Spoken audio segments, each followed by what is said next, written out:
Muy buenas noches, apreciados amigos y compañeros. Estamos estrenando un repaso de la lección de maestros de parte de la promoción de la Universidad Unión Incaica, estudiantes de teología, que nos hemos mantenido unidos a través de un WhatsApp y ante la experiencia de los años, tanto de los que llegaron al nivel pastoral y los que somos laicos y líderes en nuestras iglesias, nos vimos en la necesidad de poder nosotros aportar a través de nuestra experiencia teológica y experimentado en nuestra vida diaria, en nuestro liderazgo, poder aportar a ustedes un conocimiento más cernido, más compacto, más un traje a la medida a nuestra contemporaneidad. En estos momentos, el que va a estrenar el repaso de la Escuela Sabática de Maestros es nuestro querido pastor Luis Eguiluz, quien está con nosotros en esta noche. Voy en este momento a presentarlo a él y hacerles las preguntas respectivas para que ustedes lo puedan conocer. En este momento les voy a decir a él, comenzando la primera pregunta, mi querido pastor. Díganos su nombre, su grado de estudios académicos, por favor.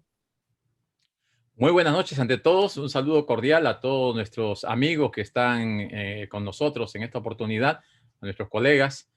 Mi nombre es hoy el pastor Luis Eguiluz y estoy trabajando aquí en la conferencia de Illinois, en la Iglesia Central de Chicago.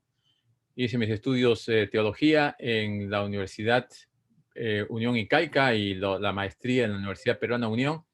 Y estamos ahora siguiendo un curso de doctorado en ministerio. Muy bien, pastor.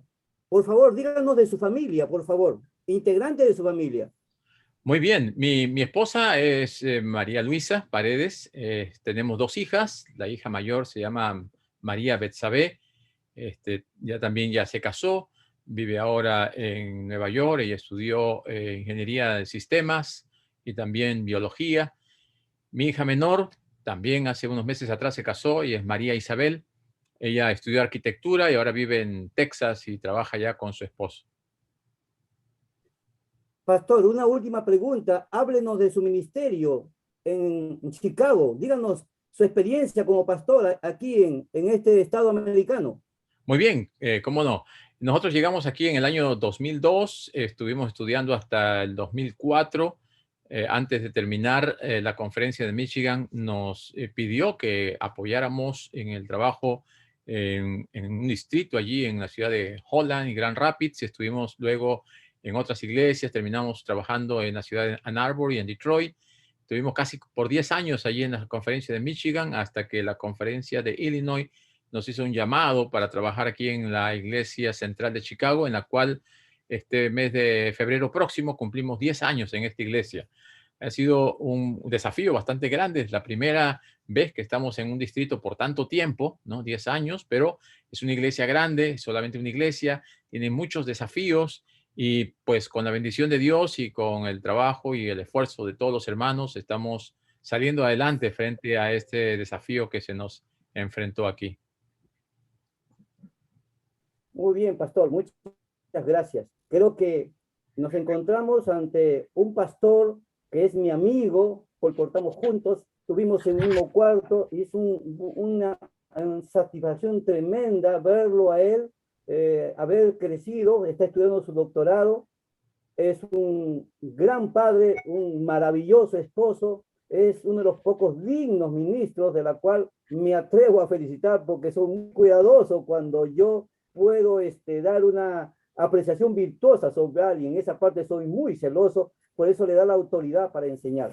Muy bien, pastor, en estos momentos entonces, después de conocerlo en la parte personal, damos paso al inicio del repaso de la lección, la templanza en el crisol. Pastor, durante el estudio de esta semana nos hemos encontrado ante la experiencia de entender la palabra, esta palabra encratea, que se traduce para templanza, también lo traducen para mansedumbre, inclusive para paciencia. Entonces, antes de que yo le pregunte, tengo acá una frase de Aristóteles que analiza esta palabra en Cateia. Dice que esta palabra era de exclusividad de los reyes griegos, porque los reyes griegos era la virtud más grande que los ensalzaba, porque decía de que cuando ellos tenían que tomar una decisión, no se basaban en algo que le pudiese beneficiar o evitar un perjuicio. La encrateia era una responsabilidad de tomar decisiones en bien de los demás.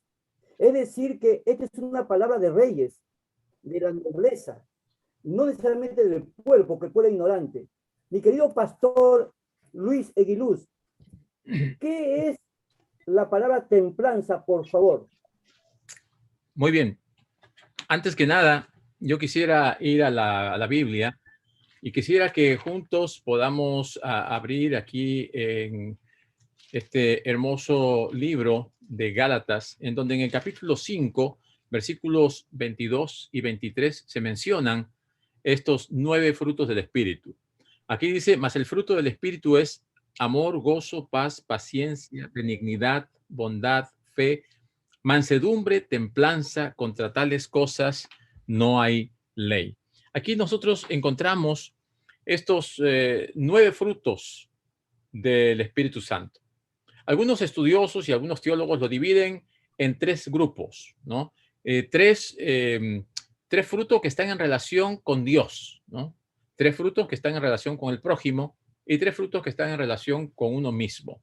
Los que están en relación con Dios son amor, gozo y paz. Los que están en relación con nuestro prójimo, se dice que es la paciencia, la benignidad y la bondad. Y lo que están en relación con nosotros mismos, con uno mismo, es la fe, la mansedumbre y la templanza. Así que haciendo estas separaciones, nos damos cuenta de que la templanza tiene que ver con nosotros, o sea, lo que el Espíritu Santo está dispuesto a hacer en nosotros.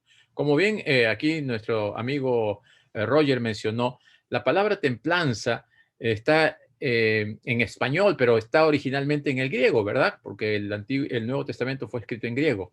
Y en el griego se utiliza la palabra enkrateia, ¿no? Que aquí se traduce como templanza, pero que también se traduce como dominio propio.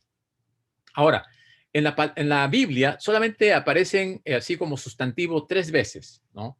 Uno aquí en Gálatas 5:22, otro en Hechos 24:25 y otro en 2 de Pedro 1:6, ¿no? Ahora, aquí en Gálatas 5:22 se refiere al último elemento en la lista de estos 9 que componen los frutos del Espíritu. En Hechos 24:25, Pablo lo emplea para hablarle a Félix, ¿no? Y cuando le dice acerca de la justicia, el dominio propio y del juicio venidero, cuando le estaba amonestando, ahí utiliza la palabra enkrateia y lo traducen como dominio propio. Y la tercera palabra que se utiliza como sustantivo aquí en el Nuevo Testamento, en 2 de Pedro 1:5 y 6, ahí también se traduce como dominio propio, ¿no? Cuando habla, dice, añadid a vuestra fe virtud, a la virtud conocimiento y al conocimiento dominio propio. También se utiliza la misma palabra, pero la traducen como dominio propio. Así que la idea básica de encrateia es de fuerza, poder o dominio de uno mismo, el gobierno propio. Eso que debe hacer que nosotros aprendamos a gobernarnos a nosotros mismos, bajo la dirección del Espíritu Santo, por supuesto, ¿no? Esto que lo podemos conocer o mencionar como autodisciplina, pero una disciplina no de metafísica o de nueva era o ocultista, sino algo que es centrada en la obra del Espíritu Santo.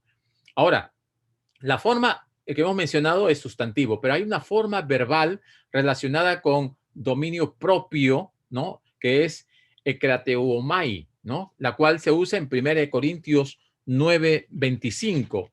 Y acá en 1 Corintios 9:25, yo voy a buscar aquí en mi Biblia y se lo voy a leer a ustedes también. Dice, todo aquel que lucha, de todo se abstiene. Ellos a la verdad para recibir una corona corruptible, pero nosotros una incorruptible. Entonces, aquí notamos que se utiliza también la palabra encrateia, pero no como sustantivo, sino más bien como verbo. Y aquí está hablando de lo que los atletas realizaban para poder ganar una competencia, para poder participar y para poder ganar un premio, ¿no? Tenían que abstenerse de muchas cosas, tenían que tener mucho dominio propio, mucho entrenamiento, mucha estricta capacitación y de esta manera podrían ellos competir, ¿no? Eso es lo que se nos quiere dar a entender, que necesitamos nosotros ejercitar una disciplina férrea para poder resistir. Ahora, en 1 Corintios 7:9 se utiliza con relación a los deseos sexuales, ¿no? Cuando dice, pero si no tienen el don de continencia, cásese en vez de estarse quemando. Aquí se utiliza en relación al control de las pasiones sexuales. Hasta ese punto tenemos que llegar nosotros como hijos de Dios a tener ese control, ¿no? Así que en el aspecto secular, podríamos decir, ya como Roger mencionó a Aristóteles, Platón utilizaba la palabra krateia y la traducía como dominio propio. Y Aristóteles, ¿no? Decía que es la persona que puede controlar sus emociones y que puede resistir y tiene esa fuerza para resistir. Pero más también se utilizaba en el aspecto gubernamental, ¿no? Donde los gobiernos decían que era una virtud del emperador que no se permite que sus intereses personales influyan en el gobierno, ¿no? Y lo dijo bien allí Roger.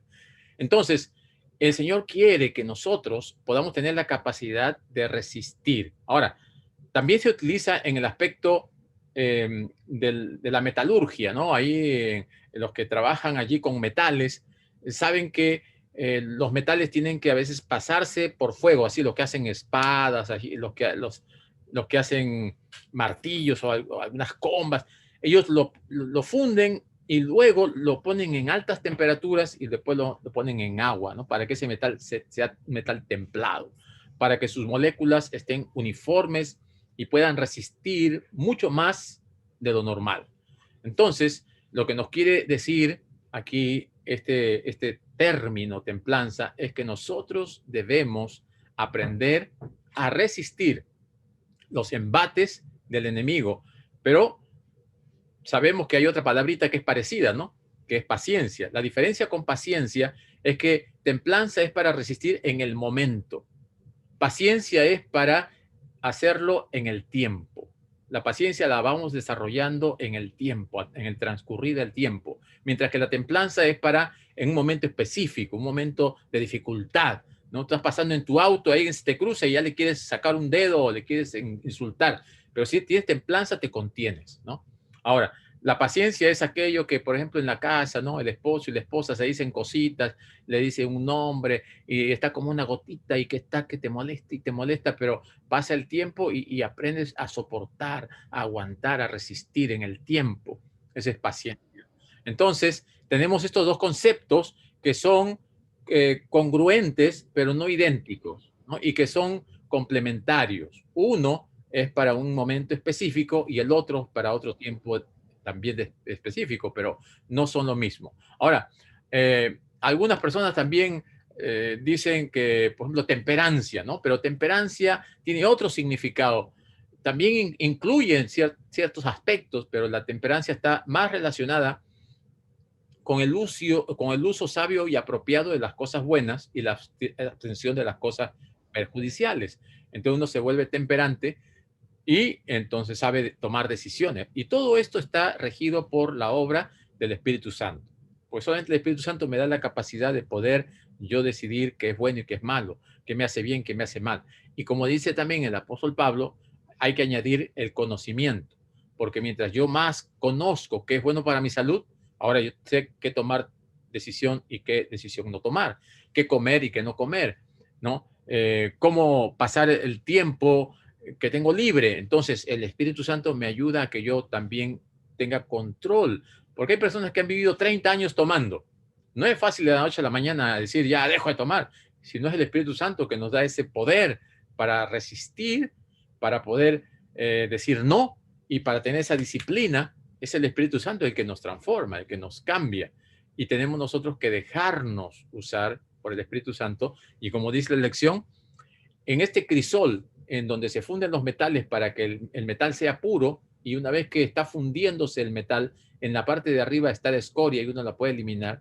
De igual manera, al pasar nosotros por estos problemas, dificultades y por estas situaciones extremas, el Señor va permitiendo que la escoria que hay en nuestro carácter vaya siendo eliminada y nuestro carácter se va asemejando cada vez más al de nuestro Señor Jesucristo. Es una obra diaria, es una obra de santificación. O sea, la santificación es un proceso a través del cual el Espíritu Santo va transformándonos día a día y nos va asemejando más al Espíritu Santo. Esa obra de santificación es una obra que está en medio de otras dos, ¿no? La justificación, que es el acto inmediato en el que el Señor nos perdona, y la glorificación, que será el acto final en el que el Señor nos transforme. Pero en medio de esos dos está la santificación, que es el proceso a través del cual tenemos que poner en práctica la templanza, la paciencia, dominio propio, temperancia, amor, fe y todos estos frutos del Espíritu Santo que son los que van puliendo, perfeccionando y haciendo de que nuestro carácter sea más y más semejante al de Cristo. Recordemos, Elena G. de White dice que somos transformados por medio de la contemplación. Si contemplamos por allí a un artista, nos vamos a parecer a él. Si contemplamos a un futbolista, nos vamos a parecer a él. Si contemplamos por ahí a un amigo de la calle y se viste con los pantalones que se le cae y tiene un peinado tal, así vamos a parecernos, porque estamos contemplando y vamos a imitar. Pero si contemplamos a Cristo, vamos a imitarlo a él, nos vamos a parecer a él. Así pasó con los discípulos y así se les llamó a ellos por primera vez cristianos, porque imitaban a Cristo, comían como Cristo, hablaban como Cristo, hasta caminaban como Cristo. Este es un cristiano. Primero apareció en forma peyorativa, de burla, y luego ya se quedó como forma de alguien que se asemeja a Jesús, ¿no? A Cristo. Y por esta razón, ahora hemos llegado a la inversa, ¿no? Ahora es al contrario. Decimos que somos cristianos, pero ya no caminamos como Cristo, ni vestimos como Cristo, ni pensamos como Cristo. Entonces, estamos hasta cierto punto tomando el nombre de Dios en vano. Y cuando nosotros tenemos estas características manifestadas aquí en el libro de Gálatas, significa que hemos echado raíz, porque está hablando aquí de frutos, ¿no? Una semilla muere, entra en tierra, echa raíz, comienza a crecer y comienza a dar fruto. De igual manera, cada uno de nosotros tenemos que morir al viejo hombre, echar raíces, comenzar a nutrirnos de todo lo que el Señor pone aquí en su palabra, los testimonios, y comenzar a crecer, y los frutos van a salir de manera natural. Muy bien, esto con respecto a esta primera parte que nos estuvo mencionando, hermano, querido colega Roger. Si tienen alguna pregunta con respecto a este punto, a este aspecto, estamos aquí para... Qué interesante lo que nos dice el pastor Luis Eguiluz. Es decir, que la templanza tiene como resultado ponernos una capacidad de mayor resistencia a los embates de la vida. Muy bien. ¿Algunos quieren hacer un aporte o hacer alguna pregunta, por favor? Tienen la oportunidad en este momento para prender sus micrófonos.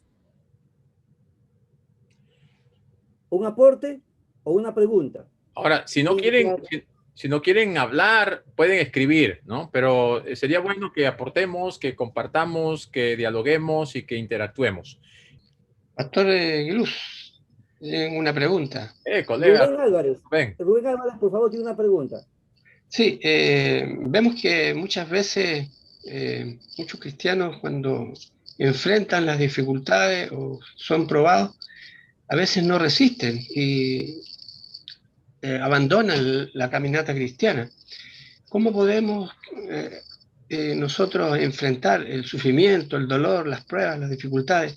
¿Cómo podemos nosotros tener esta templanza, poder resistir y enfrentar esas pruebas, esas dificultades, para poder permanecer y perseverar en nuestra vida cristiana? Apreciado Rubén, un saludo cordial, un abrazo a la distancia después de tanto tiempo. Gracias por esa pregunta, es muy importante. Esa pregunta es vital porque todos y cada uno de nosotros pasamos por nuestras dificultades, ¿no es cierto? Por nuestras pruebas. Ahora, yo quisiera responderlo de dos maneras, desde dos perspectivas.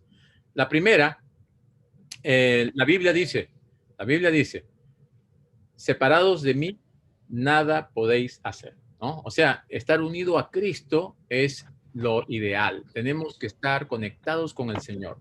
Dice, yo soy la vid, vosotros los pámpanos, unidos a Cristo. Jesús dijo que debemos tomar su cruz y seguirle, ¿no? Mi yugo es fácil, ligera mi carga. Ligera mi carga. Significa que es pesada, pero es ligera. ¿Por qué?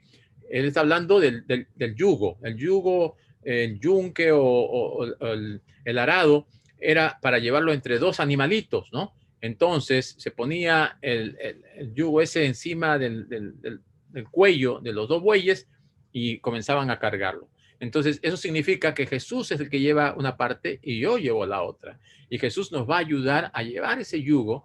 Significa que va a ser más ligero, porque no vamos a llevarlo solos nosotros. Él nos va a ayudar. Entonces, al estar conectados con Jesús, conectados a la vid, vamos a tener vida, vamos a tener poder, vamos a tener resistencia, vamos a poder sobrellevar todas las cargas que vengan. Es el primero. Segundo, es la comunidad, ¿no? Nosotros vivimos en comunidad. El Señor nos ha creado para que vivamos en comunidad. No nos ha creado como islas o independientes, ¿no? El primer grupo pequeño que encontramos está en el cielo, el Padre, el Hijo y el Espíritu Santo, ¿no? El siguiente grupo pequeño fue creado en el Edén, Adán y Eva. Y ahí en adelante nosotros vemos una cantidad de grupos familiares. Siempre es necesario que haya grupos. Hasta la Biblia nos dice, ¿no? Cuando vayan a reunirse, si están 2 o 3 en mi nombre, dice, ahí estoy yo. Entonces, ahora, eso no significa que yo no vaya a orar personalmente, ¿no? Ese es mi asunto íntimo y personal, pero es necesario que estemos en comunidad, en grupo. ¿Para qué? Para que nos ayudemos. La Biblia dice, si 2 estuviesen juntos, uno cae, el otro le levanta, ¿no? Si 2 están en la cama y uno está con frío, el otro le calienta. O sea, tenemos nosotros que apoyarnos mutuamente. Tenemos que ver el uno por el otro. Tenemos que el fuerte ayudar al más débil. Tenemos que ver por aquellos que son nuestros hermanos menores, por aquellos que están entrando en el redil. Tenemos nosotros que guiar a los más jóvenes, a los más tiernos, así como Moisés iba caminando, dice, al paso de las mujeres y los niños. O sea, si nosotros no nos preocupamos por aquellos que están empezando, que están conociendo, que están trastabillando, entonces, ¿quién lo va a hacer? Tenemos que ver por la necesidad de nuestros hermanos que están pasando por dificultades, ¿no? En este aspecto, cuando David pasó por todas sus dificultades y luego escribió un salmo famoso, el Salmo 23, él dice, aunque ande en valle de sombra y de muerte, no temeré mal alguno porque tú estarás conmigo. Así que el Señor no ha prometido que no vamos a tener un valle de sombra y de muerte. Al contrario, dice que vamos a pasar, pero Él ha prometido que estará con nosotros en medio de ese momento difícil.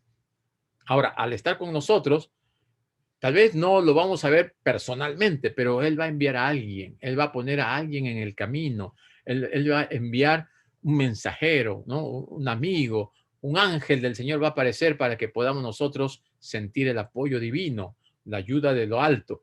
Así que, mis queridos hermanos, no nos desconectemos del Señor. Mantengámonos unidos al Señor. El Señor, a través de su Espíritu Santo, nos va a ayudar a que podamos discernir, ¿no? ¿Quién viene de Dios y quién no viene de Dios? Porque van a haber algunos lobos vestidos de oveja, ¿no? Que van a tratar de arrebatar el rebaño del Señor. Y ellos a veces, cuando estamos pasando por dificultad, en vez de ayudarnos, nos hunden más. En vez de sacarnos del lodo cenagoso, nos hacen resbalar más todavía. Nos ven caído y nos tumban. Así que estemos nosotros también atentos, ¿no? A apoyar, ayudar, aconsejar, orientar, guiar a aquellos que están pasando por dificultades. Y lo otro, en un aspecto personal, mantengámonos conectados con el Señor, unidos a David, comamos del pan de vida, tomemos del agua de la vida, oremos bastante, estudiemos la Biblia y estemos en comunión con los demás. Esto es importante en el desarrollo de la vida cristiana, especialmente en estos tiempos finales donde vamos a tener muchas luchas y vamos a ver el trabajo del enemigo de una manera bastante abierta y descarada, ¿no? Eso es algo en lo que mucha gente ahora se está comenzando a acostumbrar, ¿no? Antes aquí, Halloween, ¿no? La fiesta esa que hacen para los Días de los Muertos, los demonios y toda esa cosa.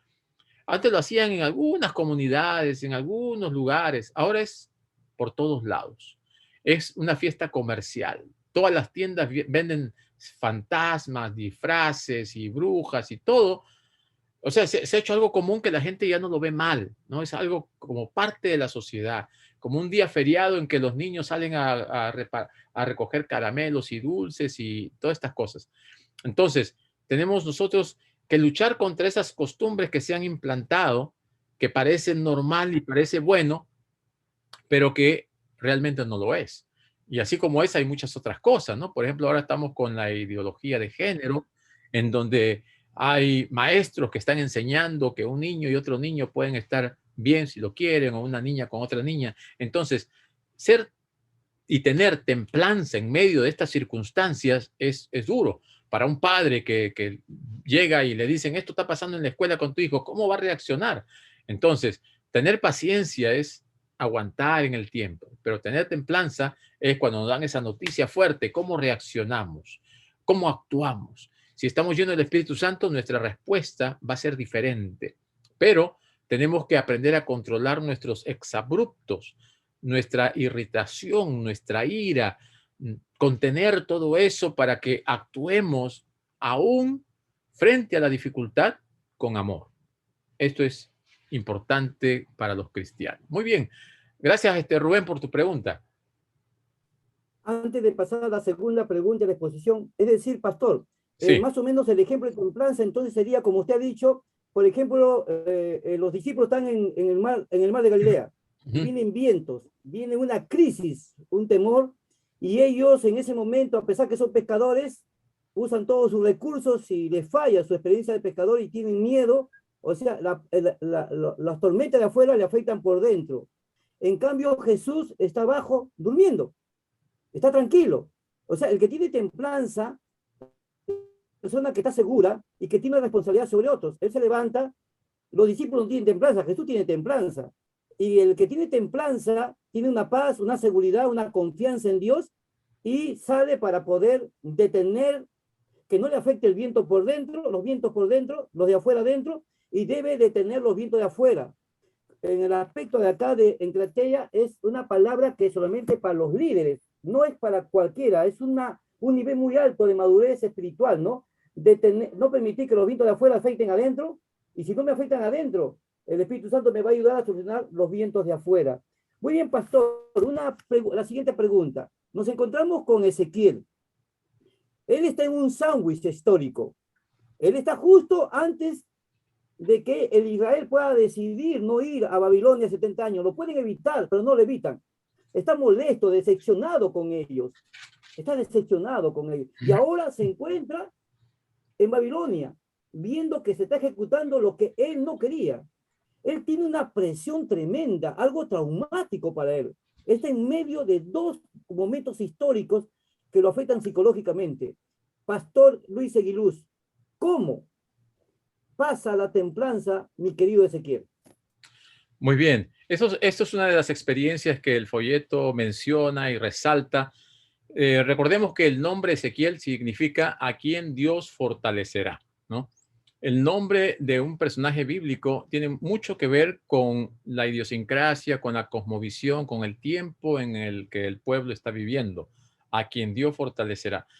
Y él está justamente en un tiempo crucial en la historia del pueblo de Dios, en donde el pueblo necesitaba que Dios lo fortalezca, y el nombre de Ezequiel era justamente para mostrar que el pueblo era quien necesitaba esa fortaleza, pero el pueblo pues no, el pueblo se había olvidado de Dios, se había vuelto a la rutina, había hasta pecado, ¿no? Porque cuando vemos más adelante Daniel, cuando ahora dice, hemos pecado contra ti, Señor, hemos pecado.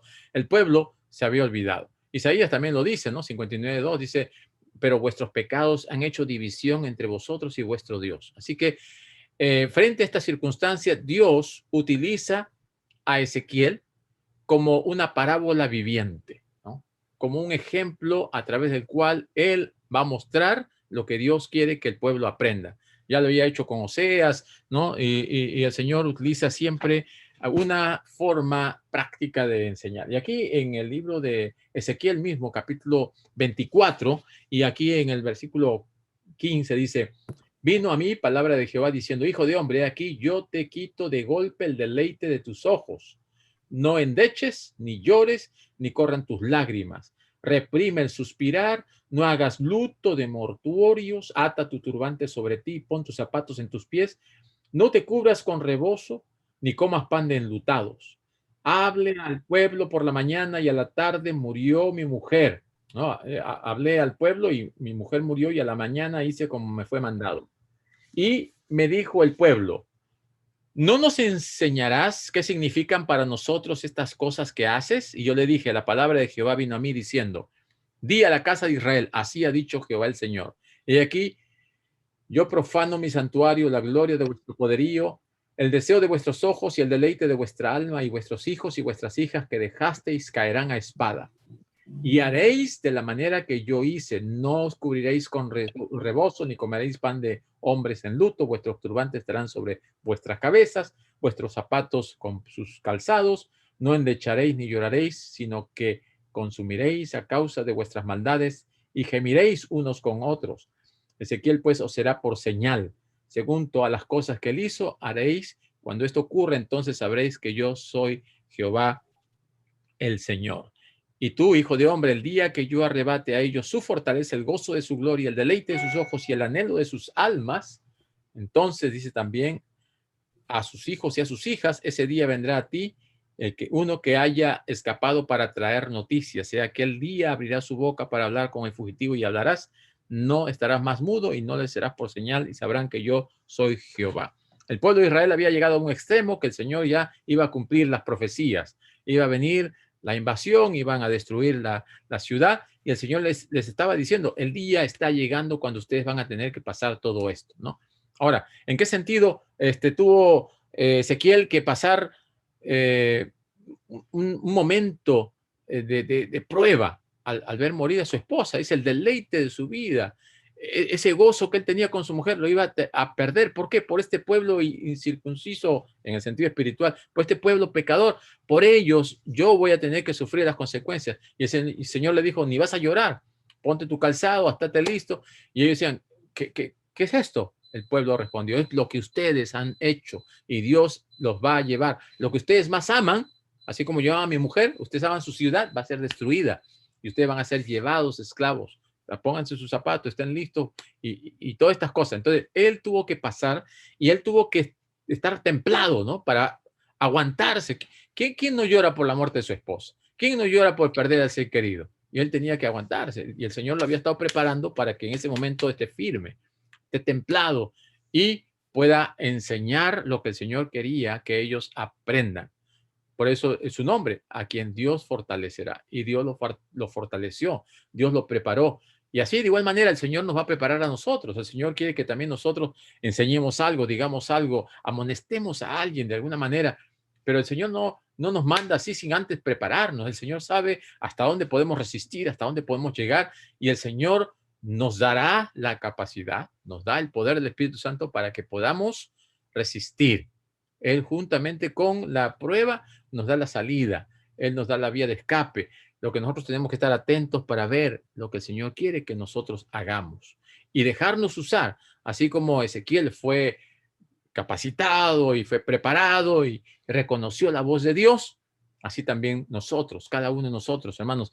Estas lecciones no son para que las leamos, las repitamos y las memoricemos y las contemos. Son para que las vivamos. Son para que formen parte de nuestra vida en el hoy, y para que queden en nuestro ser como parte nuestro.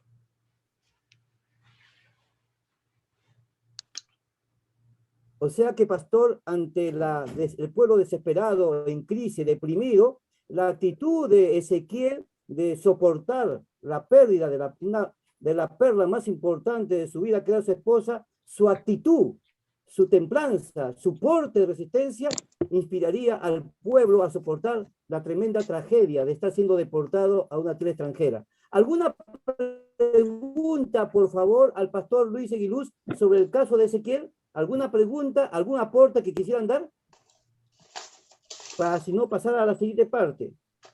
¿Han entendido de cómo Dios utiliza la pérdida de la esposa de Ezequiel? El pueblo está deprimido. Dios necesitaba un ejemplo de un hombre que demuestre dominio, control, fortaleza, confianza en Dios ante una pérdida tan importante como Israel estaría perdiendo el templo, la hermosa ciudad santa de Jerusalén. Dios juega con un elemento psicológico, inspirador y motivador en esta experiencia de Ezequiel. ¿Alguna pregunta? Si no, pasamos a la otra pregunta que le tengo que hacer al pastor Luis Eguiluz. ¿No hay ninguna pregunta, un aporte teológico, por favor?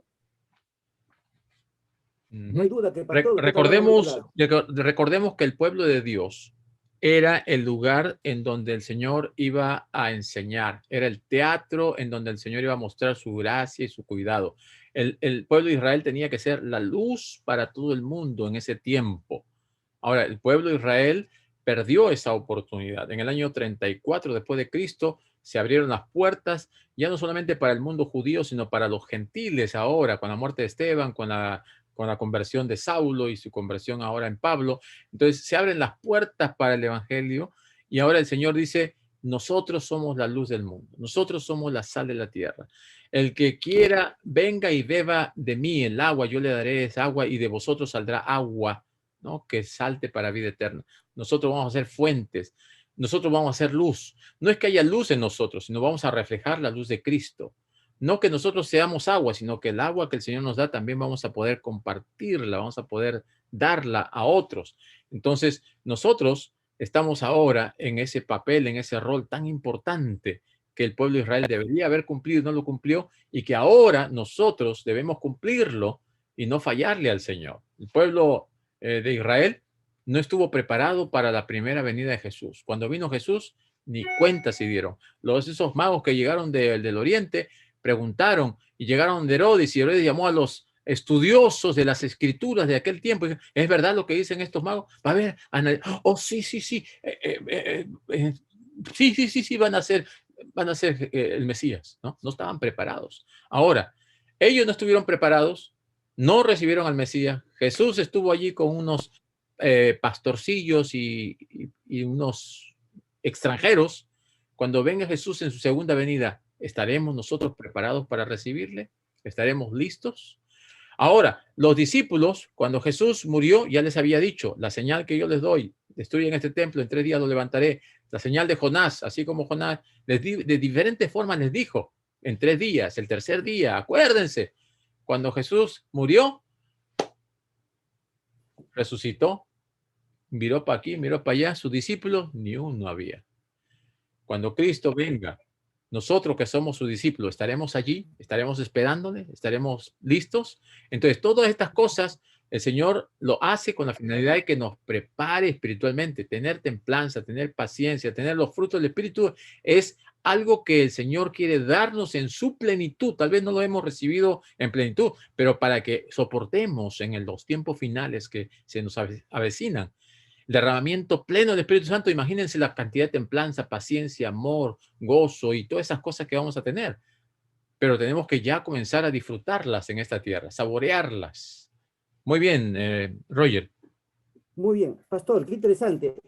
Ahora, para la siguiente pregunta, un pequeño detalle. La palabra pride, que la palabra paciencia, o también lo traducen algunos para mansedumbre, es soportar tensiones para nosotros. Moore dice que, el teólogo Moore dice que templanza es soportar una presión, un problema que está afuera y que hay que solucionarlo. Pero primero lograr que esa presión no nos afecte a nosotros. Y entonces es un problema de afuera que no lo puede solucionar el hombre. Necesita la ayuda del Espíritu Santo y después tiene que tener una paz, una tranquilidad para escuchar la solución del Espíritu Santo para ya solucionar el problema de afuera. Templanza es solucionar, evitar un problema interno para ir a solucionar el problema afuera. Y el caso de Moisés es exacto. Moisés tiene una presión, solucionar un problema de afuera. Dios ha sentenciado al pueblo de Israel a ser exterminado en el desierto, el haber gastado polvo de gallinazo a un pueblo que le ha faltado a Dios. Pastor, explícanos, ¿cómo Moisés se le aplica la templanza aquí? Muy bien. Moisés es un caso especial, es un caso en el cual Dios tuvo que trabajar bastante, ¿no? Porque él, en primer lugar, fue salvado de las aguas con una misión, con un propósito específico, y estuvo 40 años estudiando allí en el palacio del faraón para ser un futuro faraón, para ser un líder de toda esa gran nación. Pero fue educado a los pies de su madre y él estuvo conociendo, sabiendo lo que Dios tenía para su pueblo, a tal punto que cuando él sintió que él había sido llamado para liberar al pueblo, él lo quiso hacer a su manera, ¿no? Él peleó, mató y después sus compañeros decían, ¿quieres hacer lo mismo con nosotros? A tal punto que él sintió temor. Él no estaba siendo guiado por el Espíritu Santo, sino él estaba siendo guiado por su propio deseo. Y ahí está el problema, cuando nosotros no nos percatamos, sabemos que Dios nos ha llamado para cumplir una misión, pero queremos hacer la misión de nuestra perspectiva, de nuestros propios pensamientos, y entonces él dijo, esto yo lo voy a hacer así, así, así, matando, persiguiendo, enterrando, y bueno, a tal punto que él tuvo que huir de allí. Y en esa huida, el Señor estuvo preparándolo por 40 años aprendiendo la paciencia, aprendiendo la templanza, el dominio propio, aprendiendo a depender de Dios. En esos 40 años, allí guiando al rebaño, cuidando las ovejas, él aprendió lo que no aprendió allí en las escuelas de Egipto. El Señor estuvo preparando, y cuando el Señor vio el tiempo oportuno, o sea, 40 años más, se apareció el Señor en esa zarza ardiente y él pues se llenó de asombro, ¿no? Una rama que estaba quemándose y no se quemaba. Y se fue a ver y el Señor le dijo, quítate las sandalias de tus pies porque el lugar donde estás es tierra santa. De esta manera, el Señor le dijo, ahora vas a ir para liberar al pueblo. Y allí el ser humano, miren ustedes cómo responde. Muchas veces nosotros respondemos humanamente. Señor, yo no sé hablar. Oh, Señor, ahora me acuerdo que soy tartamudo. No, yo no puedo. Él pensando hacer las cosas a su manera. Todavía, después de 40 años, imagínense. Entonces el Señor le dijo, bueno, vas a ir con tu hermano Aarón y lo que yo ponga en tu boca, tú vas a hablar. Y él va a hablar por ti. Bueno, ya no puedes hablar tú, que hable él. Pero imagínense, ustedes leen en la Biblia, quien hablaba era él, ¿no? ¿Por qué? Porque cuando el Espíritu Santo está en nosotros, es el Espíritu Santo el que nos pone las palabras, el que nos impulsa a hacer las cosas, el que nos quita el temor. Porque en el caso de Elías, después de haber estado allí peleando contra todos esos falsos dioses, y el Señor se manifestó, y él pues en ese día quedó victorioso. Aparentemente Elías venció a los profetas de Baal, pero cuando viene el rey y lo amenaza, se va corriendo de miedo. Muchas veces el temor es el enemigo contra lo que Dios quiere hacer con nosotros. Así que Moisés tenía una misión, liberar al pueblo, y él tenía que aprender esa templanza, ¿no? ¿Recuerdan cuando el Señor le dijo, el pueblo está con sed? Moisés, anda y toca esa piedra. Pero ya Moisés le estaban bombardeando, que tenemos sed, nos ha sacado para matarnos de agua, que esto. Y él fue y golpeó 2 veces esa roca. Perdió la paciencia, ¿no? Allí perdió el control, ¿no? No tuvo en ese momento esa templanza para poder resistir. En ese momento, actuó de una manera inapropiada. Entonces, todas estas experiencias, ¿no? Porque la Biblia nos habla de ejemplos negativos. Abraham, por ejemplo, hablando de paciencia, ¿no? Abraham, el Señor le dijo, tú vas a ser padre de multitudes, pero yo estoy viejo. ¿Hay algo imposible para Dios? ¿Y qué pasó? No tuvo paciencia. Le ayudó a Dios, según él, y tuvo un hijo con Agar. Jacob, ¿no? Que quiero la primogenitura, y engañó al hermano, engañó al papá y tuvo que huir. Dios tenía un plan, pero él quería adelantarse al plan de Dios, ¿no? Saúl, ¿no? Quería también él ser rey, no importaba si lo mataba a David, quería hacer las cosas a su manera. A veces esas actitudes, algunos le llaman exabrupto, ¿no? Esa reacción abrupta, espontánea, pero negativa, significa que no hemos aprendido todavía a tener templanza. Si ese exabrupto no es controlado por el Espíritu Santo, si no aprendemos a contenernos, si no aprendemos a controlarnos a nosotros mismos, significa que todavía está el viejo hombre. ¿no? Significa que hay alguien que no nos está dejando ser guiados, conducidos por el Espíritu Santo. Así que nosotros de cada una de las experiencias podemos aprender algo positivo, pero tenemos que descartar las cosas negativas para no caer en el mismo error. Porque si ustedes se acuerdan el lado también, por ejemplo, de Sansón, ¿no? Sansón, por ejemplo, ¿no? Él, ¿qué hizo? Sus padres le dijeron, no hay mujer aquí en el pueblo. No, es que yo quiero, esta mujer me gusta. O sea, no tuvo esa templanza, aunque había sido llamado para ser libertador del pueblo, él tenía ciertas actitudes que no eran controladas por el Espíritu Santo. Ahora, mis queridos hermanos, amigos, compañeros, jóvenes que están aquí, tenemos nosotros que aprender a tener templanza, dejar que el Señor nos ponga en esas pruebas fuertes y luego nos saque de allí y nos ponga en un lugar suave y después nos vuelva a poner. ¿Por qué? Porque nos está preparando para algo importante. Moisés fue preparado y Moisés llegó a cumplir la misión que tuvo que cumplir, pero por ese error que cometió no entró a la tierra prometida en esta tierra, pero el Señor lo llevó a la tierra prometida allí en donde nosotros un día estaremos. Por esta razón, aprendamos de los ejemplos. Las cosas que se han escrito para nuestra enseñanza han quedado registradas en la Biblia. Usémosla, administrémosla sabiamente. Muy bien. ¿Alguna pregunta acá antes de llegar a la parte final? Que de la pregunta final, escúcheme, todos tenemos algo que preguntar acá al pastor o hacer un aporte. Tienen ahorita la oportunidad. Sati, ¿tienes una pregunta? ¿Puedes hacer la pregunta? Buenas noches, pastor. Quería hacerle una consulta. Sí. En este caso, la reforma pro salud, nuestra dieta, nuestros hábitos, ¿tendrán alguna influencia en el desarrollo de la templanza, la temperancia y el dominio propio? Exactamente, muy bien. Ese es un punto importante en el aspecto de la praxis, ¿no? De la práctica de la vida cristiana. Cada uno de nosotros tenemos que aprender a utilizar todo lo que el Señor ha puesto en su palabra, ¿no? No solamente con relación a la ley moral, también a las leyes de salud, las leyes de higiene y todas otras leyes que están rigiendo el entorno en el cual vivimos. Así que nosotros tenemos, por eso hace un momento dije, el conocimiento es importante, porque si yo ahora, por ejemplo, conozco, he estudiado y sé que no debo consumir azúcar refinada, que el azúcar blanca es perjudicial, y lo sigo haciendo, y después llega un momento que tengo que ir al hospital y estoy diabético, estoy en hipertensión y tengo estas cosas. Entonces, ¿qué pasó? El conocimiento no lo puse en práctica. Y el Señor en su palabra dice, amado, yo deseo que tú tengas salud y seas prosperado en todas las cosas.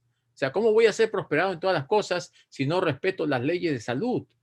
Entonces tenemos que cuidar nuestro cuerpo, que es templo del Espíritu Santo. Ahora, al cuidar nuestro cuerpo, tengo que también ser paciente para aprender y tengo que tener templanza para resistir invitaciones. Hey, tómate un vaso de cerveza. Y ahí, ¿qué hago? ¿Qué hago? ¿Cómo va a ser mi reacción, ¿no? En ese momento. Ahora, la temperancia, ya les mencioné, es el uso sabio de las cosas positivas y la abstinencia de las cosas negativas. Entonces, el conocimiento me ayuda a saber qué es positivo, qué es negativo, qué es inmundo, qué es correcto, qué es incorrecto. Entonces, tenemos nosotros, hermanos, que estudiar, ¿no? Tenemos que leer. Aquí, el Espíritu de Profecía, tenemos todos estos materiales en donde aquí el Señor nos ha dado las revelaciones. Nosotros le llamamos los testimonios. Estos testimonios no solamente son para que adornen el estante, son para que nosotros los leamos, mis hermanos, para que los conozcamos, para que podamos tener un conocimiento, pero también una praxis, una vivencia, y podamos vivir lo que enseñamos. Podamos nosotros enseñar lo que vivimos. Y de esta manera, nuestra salud no solamente sea mental, espiritual, sino también física. Porque en cuerpo, como decían los griegos, ¿no? En cuerpo sano, mente sana. Pero el Espíritu Santo vive en un cuerpo sano y se manifiesta plenamente. Se manifiesta en toda su expresión. Porque un cuerpo enfermo, hermanos, no tiene ganas de orar, no tiene ganas de leer la Biblia, no tiene ganas de ir a la iglesia. ¿Y por qué estamos enfermos? El 90% de las enfermedades son por lo que comemos. Así que tenemos nosotros, como dice, poner cuchillo a la garganta muchas veces. No comer exceso, no comer de noche, comer de una forma conveniente, no gula, no exceso, no mezclar comida. O sea, todo ese conocimiento, como dice Zafir, es parte de nuestro entrenamiento. Si los atletas lo hacen para ganar una competencia, nosotros con mayor razón que corremos la carrera para la vida eterna. Tenemos que poner en práctica estos principios. Algunos van a pasar por el crisol porque tienen un apetito desenfrenado, ¿no? Y quieren estar come y come. Algunos tienen la costumbre de comer 3 veces al día, ¿no? Desayuno, almuerzo y cena. Otros comer 2 veces al día, toman el desayuno y el almuerzo. Y otros 1 vez al día. Comienzan a comer en la mañana y no paran hasta la noche, ¿no? Come. Entonces, no. Tenemos nosotros que aprender a controlar, a ser temperantes también, a ser templados y a ser pacientes. Y todas esas enseñanzas tenemos que aplicarlas, porque de nada vale que nos unamos aquí, escuchemos, que nada vale que nosotros anotemos, de nada vale que nosotros leamos, que memoricemos y enseñemos, pero que no practiquemos. Y esa es una lucha que también nosotros, los que enseñamos, tenemos, porque muchas veces enseñamos cosas y a veces estamos que nos invitan una cosita por acá, que prueba esto, que prueba aquí, que prueba allá, y a veces no queremos hacer quedar mal a la gente. Y es una lucha, ¿no? Una lucha, pero tenemos nosotros que tener ese dominio propio. Tenemos que vencer aquellas inclinaciones que son manifiestas a través de los sentidos. Muy bien.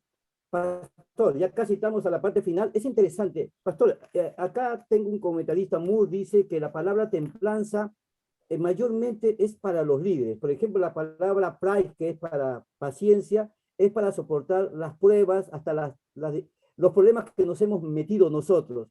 En cambio, la palabra templanza es especialmente para líderes, para los miembros que Dios va a utilizar, los quiere procesar para llevarlos a otro nivel.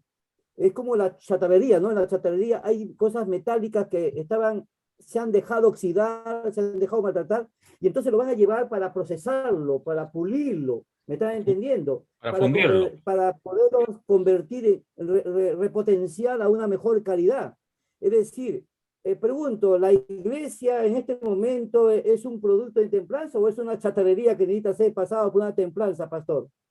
Bueno, depende la experiencia personal de cada uno, ¿no? Algunos que recién llegan chatarra, y algunos se mantienen en la iglesia por años como chatarra, y algunos ya están en proceso de refinación porque están pasando por el fuego, de las pruebas, ¿no? Entonces depende de cada uno. Algunos llegan a la iglesia y andan allí de puntitas nomás, como diciendo, toreando las enseñanzas, ¿no? Le enseñan acerca del sábado, ole, hay que dejar de comer estas cosas, ole. Y entonces, pues, simbólicamente son todavía chatarra, o sea, no están poniendo en práctica ni están haciendo cambios, no están dejándose transformar por el Espíritu Santo. Yo quisiera leerles aquí este libro de Romanos, capítulo 12, versículo 1 y 2. Miren lo que dice. Dice, así que, hermanos, os ruego por la misericordia de Dios que presentéis vuestros cuerpos en sacrificio vivo, santo, agradable a Dios, que es vuestro culto racional. No os conforméis a este siglo, sino transformaos por medio de la renovación de vuestro entendimiento para que comprobéis cuál sea la buena voluntad de Dios, agradable y perfecta. Sacrificio santo. El pueblo de Israel traía el sacrificio. ¿Y ese sacrificio usted cree que traía una oveja coja? ¿O la que estaba enferma? ¿O la que estaba cieguita? No, traían la mejor oveja porque era la ofrenda para el Señor. El Señor quiere que nosotros nos presentemos también bien, en perfecto estado. Y para eso tenemos que cumplir todos estos requisitos, estos lineamientos que el Señor ha dejado en su palabra. Y dice aquí, no os conforméis a este siglo. La palabra siglo aquí es eón, a el tiempo, en la época en que estamos viviendo. Sino dice transformaos. La palabra transformaos en el griego metamorfó, de ahí usamos la palabra metamorfosis, ¿no? Renacuajo y se transforma en un sapo, una larva, un gusano en una mariposa y un pecador en un hijo de Dios. esa metamorfosis, ese cambio, viene por la renovación de nuestro entendimiento, de nuestra mente, porque todo comienza aquí, hermanos, en la mente. Si yo tengo en mí malos pensamientos, voy a tener malas acciones. Si el Espíritu Santo transforma mi mente, entonces vienen los cambios y viene la nueva vida en Cristo. Y eso es lo que nosotros tenemos que pensar, que cambiar, que actuar. Todo es un proceso, ¿no? Pero es un proceso en el cual tiene que haber aceptación. Y la aceptación viene por una decisión personal que yo tomo con Dios. No con el que me viene a dar estudio bíblico, pues yo le puedo decir, sí, acepto, acepto, acepto. Y se va el que me dio el estudio bíblico y sigo haciendo lo que me da la gana. Sino debe ser un compromiso con el de allá arriba, con Dios. Que Él vea que la decisión que yo estoy tomando está comenzando a producir un cambio. Y ese cambio produce una transformación. Y esa transformación comienza a producir una nueva criatura. Una persona transformada por el poder del Espíritu Santo, para gloria de Dios. Y que, como cuando Moisés bajaba de la presencia de Dios y veían su rostro iluminado, que la gente pueda vernos diferentes, más saludables. Y que no digan, oye, ¿qué te pasa? Te veo diferente. Estaba en la presencia de Dios. Estoy cambiando mis hábitos. Estoy teniendo una alimentación más saludable. Estoy haciendo más ejercicio, ¿no? Estoy teniendo una vida, ya no está sentado en el escritorio, ahora tengo una vida más activa, ya no es sedentaria. Entonces, todos esos cambios, mis hermanos, repercuten, se notan, se ven. Entonces, eso es parte de nuestra vivencia, ¿no? Los frutos del Espíritu Santo tienen que ser visibles. Los frutos se ven, los frutos se manifiestan. No es idealista o metafísica o cosas irreales, ¿no? Es algo visible, práctico y real. Muy bien. Gracias por sus preguntas. Pastor, disculpe, el hermano Roger se ha salido, parece que ha tenido problemas de conexión. Ajá, oh, ok. Muy bien, entonces, no sé si vuelve a entrar. ¿Alguna cosita que alguien quisiera mencionar, que quisiera añadir, quisiera decir algo en estos últimos minutos que nos quedan? Bueno, muy importante lo que usted menciona, Pastor Luis, sobre la actitud de Moisés, ¿cierto? De mansedumbre, de humildad, que lo llevó a soportar, ¿cierto? Los agravios, con paciencia toda la adversidad que soportó. Y interesante que Dios también tiene la misma actitud, ¿no? Porque Jesús nos dice, aprended de mí que soy manso y humilde de corazón, y hallaréis descanso para las almas. Como Dios, a través de la historia, tuvo paciencia con el pueblo de Israel, tuvo paciencia, a través de la historia se ve cómo condujo al pueblo, y también tiene paciencia con nosotros. Y nos muestra que podemos seguir adelante a pesar de que podamos caer. Así es cierto, hermanos, pero recordemos que también Dios, de acuerdo a sus planes, no es que Dios tenga una paciencia ilimitada, aunque es Dios y lo puede hacer, pero Él, conforme a los planes, tiene un límite y así como Dios es tardo para la ira, también va a llegar el día de la ira del Señor, en el día en el que el Señor va a restaurar todas las cosas y por amor va a tener que destruir todo aquello que está destruyendo la creación de Dios, ¿no? Nosotros sabemos que un médico utiliza un cuchillo para la operación. Ese cuchillo le llamamos bisturí, ¿no? Pero el asaltante en la calle también utiliza un cuchillo, ¿no? Que le llaman puñal. Ahora, ese cuchillo, el delincuente lo utiliza para matar, para robar, para hacer daño, mientras que el médico lo utiliza para curar, para sanar, para restaurar, para hacer una operación, quitar ese tumor maligno. Entonces Dios también tiene el bisturí a través del cual va a operar este universo y va a extirpar el pecado, porque todo va a tener su culminación. El Señor va a restaurar todas las cosas, pero mientras tanto su paciencia es para con todos aquellos que quieren ser salvos. Él dice que la lluvia cae sobre buenos y malos y el sol sale sobre buenos y malos. Así debemos también ser nosotros. Y como decía Rubén, tenemos que aprender a tener paciencia con todos. Tenemos que amar a todos. Tenemos que respetar a todos, tengan las ideas que tengan, digan lo que digan, ¿no? Ser tolerantes, pero también presentar la verdad. Si la aceptan, amén. Y si no la aceptan, es su decisión y su responsabilidad para con Dios.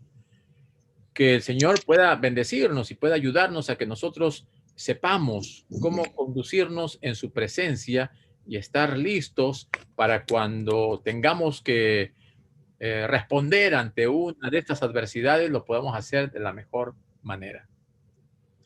Pastor, disculpe, el Sí, hermano sí. Samuel quiere dar un aporte. El hermano Samuel está levantando la mano. Sí. Muy buenas noches, Pastor Luis Aguiluz, Pastor Rubén. En realidad, la Biblia es tan hermosa, ya lo dijo usted también en una parte del desarrollo de la lección. Moisés, lo que me ha llamado la atención esta semana, y quizás es la forma como él intercede. Ya lo conocemos como el hombre de la mansedumbre, el hombre más manso. Yo creo que yo puedo aguantar, ¿no? Que alguien venga y me dé y yo aguanto, ¿no? Hasta puedo ponerle la otra mejilla, como se dice. Y me puedo quedar callado. Pero Moisés dio un paso más, ¿no? Moisés fue y le dijo a Dios, no, nosotros encontramos en la Biblia ahí en Números, todas las veces que el pueblo se rebeló, ¿no? Se rebeló contra Moisés y contra Dios. Y Moisés siempre pedía gracia para ellos. Como digo, yo puedo aguantar, pero ya como que me contengo un poquito de decirle, bueno, Señor, mira, perdónalo porque me está golpeando, ¿no? Pero eso es lo que nosotros debemos aprender. Eso nosotros debemos aprender. De que nosotros, aparte de soportar, la templanza de repente nos lleva a que en el crisol el Señor nos pueda ir limpiando todas esas impurezas y podamos dar el siguiente paso más. Muchas veces no lo damos. Quedamos en el soporte, quedamos en el aguante, vamos a decir, en la templanza, en la mansedumbre. Pero más allá, quizás, yo me animo, y mediante el estudio de la cartilla que hemos tenido, yo me animo a quizás en un momento poderlo dar. Y solamente lo podemos dar gracias al poder del Espíritu Santo. Gracias. Samuel, gracias. Cierto, eso fue algo que Moisés hizo, porque Dios quería también ver su aguante, quería ver su compasión, podríamos decir, ¿no? Porque tanto el pueblo se rebelaba y tanto quería volver a la soya de Egipto, tanto querían regresar a su vida pasada, que llegó un momento cuando estaban en la idolatría que el Señor le dijo, mira Moisés, hazte un ladito, voy a destruirlos de todo esto y te voy a dar una nueva nación. Y él dijo, no, Señor, van a salir, le van a decir, los sacó para matarlos aquí en el desierto, dales una oportunidad. En una ocasión todavía Moisés dijo, Señor, si no, ráeme a mí del libro de la vida y déjalos a ellos. El Señor dijo, yo raeré al libro de la vida a quien yo vea por conveniente. O sea, esa intercesión, ese poner el cuerpo por los demás, es lo que representa, porque Moisés es una representación de Cristo, ¿verdad? Es una muestra, es un símbolo, ¿no? El tipo y el antitipo.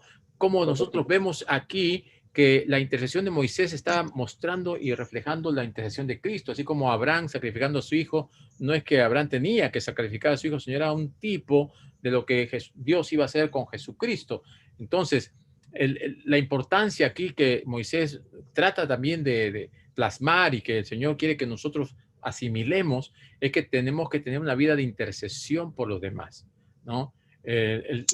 La templanza nos ayuda, claro, a que nosotros podamos fortalecernos y todo esto, pero nuestra misión es hacia afuera, hacia los demás, hacia que los demás conozcan a Dios. Y a través de nuestra oración por ellos, aunque nos estén haciendo la vida imposible, como dice David, Señor, ¿cómo es posible que los demás, los perversos, prosperen y nosotros no? Dice, no envidies, no pienses mal, no te llenes de ira, conténtate, ¿no? Estate feliz con lo que el Señor te da. Pero en ese proceso tenemos también nosotros que orar, tenemos que interceder, tenemos que ser un buen testimonio, tenemos que ser cartas abiertas, tenemos que reflejar a Cristo. Por eso nos llamamos cristianos, por eso somos discípulos del Señor. Tenemos que mostrar al mundo Cristo está presente a través de nosotros. Muy bien, mi querido pastor. Ya ha sido una noche interesante. Antes que des tu mensaje final, en pocas palabras, la pepita de oro.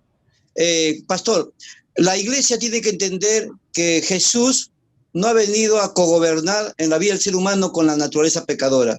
Él ha venido a dar un golpe de Estado. Acá tiene que gobernar uno solo. No hay cogobierno, naturaleza pecadora, ni tiene que ver Cristo gobernar. La iglesia tiene que entender que Jesús ha venido a dar un golpe de Estado a la naturaleza pecadora y tenemos que crecer y permitir que Él dirija nuestras emociones, nuestras decisiones, y solamente así podemos crecer. Pastor, ¿cómo puede la iglesia adventista de nuestros tiempos enfrentar tremendas tormentas, tentaciones, crisis, temores, epidemias? Pastor, ¿cuál sería tu palabra final para la iglesia de cómo la iglesia adventista del siglo XXI pueda tener una desafiante templanza en su desarrollo y crecimiento cristiano? Muy bien, es una pregunta muy profunda y es una pregunta que involucra mucha responsabilidad de parte de cada uno de nosotros, ¿no? O sea, mis queridos hermanos, en este tiempo el Señor nos llama a que tengamos una entrega total, una consagración integral del ser humano en todo el sentido de la palabra, ¿no? Le llaman holísticamente. Nuestro espíritu, nuestra alma, nuestro cuerpo, todo esté consagrado, entregado a Dios. Ahora, cuando nosotros nos entregamos a Dios, mis queridos hermanos, tenemos que conectarnos con el Señor, tenemos que caminar con el Señor. Imagínense ustedes, esos hombres que caminaban camino de Maús y se encontraron con Jesús, no reconocieron a Jesús estando a su lado, caminando al lado de él, y Jesús abriendo las escrituras y mostrándole lo que de él hablaban en Moisés y en todos los escritos. Recién cuando entraron a la casa y Jesús partió el pan, cuando oró, lo reconocieron. Ahora, tal vez nosotros estamos caminando al lado de Jesús y no nos damos cuenta. No puede ser. Tenemos nosotros que pedir ese ungüento, ¿no? Ese colirio, para que abran nuestros ojos y podamos ver que Jesús está a nuestro lado. A través del Espíritu Santo nosotros estamos y debemos caminar con Él todos los días. Y cuando nosotros podamos caminar con Él, entonces de esta manera aprenderemos a que nuestra vida vaya en un crecimiento constante y paulatino, ¿no? Vamos allí a tener fe, conocimiento, mansedumbre, templanza y paciencia, y todos estos dones que el Señor nos da se van a manifestar en nosotros. Pero tenemos, hermanos, que orar. Si antes orábamos, ahora tenemos que orar más. ¿Y por qué tenemos que orar? Por el derramamiento del Espíritu Santo. Dice Elena de White en el libro Camino a Cristo, dice: conságrate a Dios cada mañana y haz de esto tu primer trabajo.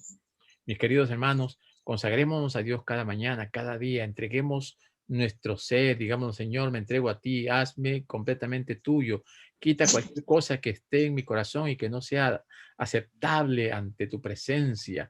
Cada vez que nos vayamos a dormir, Señor, gracias por este día. No sé si mañana me levantaré. Quiero arreglar mis cuentas con todos. Quiero estar en paz con todos. Amén, amén. Y entonces, amén, me voy a dormir tranquilo, me voy a dormir en paz. Y cada día, hermanos, dice el canto, amén, un día a la vez, un día a la vez. No nos vayamos, dice: no se ponga el sol sobre vuestro enojo. No te vayas a dormir sin arreglar tu problema con la esposa, con el hijo, con la hija, con el vecino. Ándate en paz, que no haya estrés, que no haya tensión, que no haya ninguna situación que cree una división en tu relación con Dios. En esta época, en estos tiempos finales, es cuando más tenemos que estar en paz con Dios, tanto vertical como horizontalmente, ¿no? Así como la cruz, ¿no? Eran dos palitos, uno vertical y otro horizontal. Uno es la relación con Dios y otro es la relación con el prójimo. Entonces, si estamos bien con nuestro prójimo, es porque estamos bien con Dios. Y si estamos bien los unos con los otros, se va a manifestar y vamos a estar preparándonos para los tiempos finales de la historia de este mundo. No nos acerquemos a Dios por temor, sino por amor, ¿no? Que el amor de Dios esté en nosotros y no vamos a tener miedo que si viene la persecución, que si nos meten a la cárcel, si no hay que comer, si no hay que tomar. No, Dios va a proveer. Dios va a poner todas las cosas, así como a Elías lo alimentó, a los amigos de Daniel los protegió en el fuego. Dios ha prometido que estará con sus hijos todos los días hasta el fin del mundo. ¿No crees en esto? Pues hermano, tienes que revisar lo que el Señor ha prometido. Y esas promesas son para ti y son para mí cada día de nuestra vida. Pastor, disculpe. Sí. Hermano, disculpe, hay una hermanita que estuvo levantando la mano, la hermana Lidia Luján. Oh, ok. Sí, hermana Lidia. Sí, buenas noches, Pastor Luis. Buenas noches. Qué agradable escuchar realmente, ¿no? Las enseñanzas que Jesús nos dejó. Y es todo integral, ¿no? La lección de Moisés nos enseña realmente. Escuchaba ahí la participación de un hermano, ¿no? O sea, a soportar, o sea, como que eso es mansedumbre, de repente, a soportar como soportaba Moisés. Es cierto que hay que soportar, pero con sabiduría. Entonces la diferencia o sea, es porque también puede ser malinterpretado, ¿no? Hay personas que, vas a soportar maltratos. No, Moisés con sabiduría, porque Moisés vivía muy cerca a Dios, tenía una consagración íntima con el Señor, todo le pedía permiso y todo iba en oración. Hasta el momento en que fue a golpear la roca sin oración, ¿no? Y sin permiso, y ahí fue el error. Entonces, ese es el mensaje de que no se trata, yo soy enfermera, ¿no? Y siempre a veces vemos muchos maltratos que llegan a nuestros hospitales, y no se trata de soportar, sino con sabiduría, que como lo tenía Moisés, eso significa lo que decía también un hermanito por ahí, que teníamos que vivir, y usted, ¿no? En consagración con el Señor, para poder recibir la sabiduría que también Moisés recibió y poder saber actuar, qué caminos tomar, qué decisiones tomar, ¿no? Según lo que el Señor nos enseña a través de su palabra.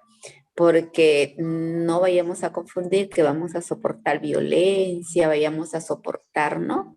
Actos que a veces escapan. Entonces, ahí viene de que nosotros tenemos que enseñar a las personas que hay un Jesús, hay un Dios que orienta y guía con amor, ¿no? Porque tampoco podemos ir con un corazón vengativo, odioso, pero eso lo da Dios. Entonces, eso nomás quería aclarar. Exacto. Muy bien, hermana. Mencionando a lo que usted dice, ¿no? Es cierto, porque algunas personas quieren aprovecharse de uno porque es cristiano, ¿no? Pero recordemos, no lo digo en tono, no lo entiendan mal, pero en un tono así bastante campechano, lo podemos decir. Hay que ser mansos, pero no mensos, ¿no?